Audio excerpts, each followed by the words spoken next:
fondement. Mais on sait très bien que les incriminations de détournement ou des tentatives de détournement sont toujours punies par de peine des travaux forcés. Ça, c'est ce qui est traditionnel. Mais lorsqu'on veut faire un travail au profit de la loi, il faut toujours évoquer en tout état de cause des dispositions légales qui soutiennent vos accusations, qui soutiennent vos demandes. Et ça, c'est agir en toute légalité.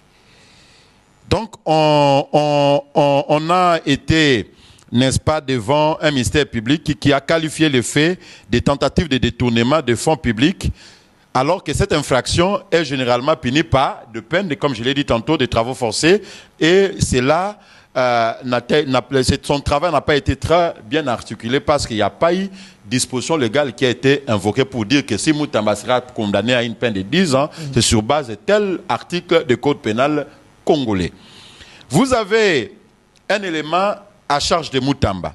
Le ministère public a mis en avant plusieurs irrégularités pour étayer ces accusations. Le ministère public, bien évidemment, qui n'a pas cité une disposition légale, mais il a été dans le fait que nous connaissons tous. Il dit procédure de gré à gré, utilisation d'une procédure non conforme et évitant l'appel d'offres requis pour les démarches publiques, les marchés publics, comme on en a déjà parlé, exclusion des institutions compétentes, notamment le secrétariat général à la justice, qui aurait dû superviser le processus. Toujours dans des faits que nous connaissons.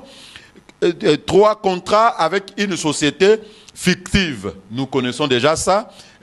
Signature d'un contrat avec Zion Construction, une entité sans existence juridique, sans siège social, alors que ça a été bien prouvé par la défense que la société Zion existe bien évidemment depuis plusieurs années.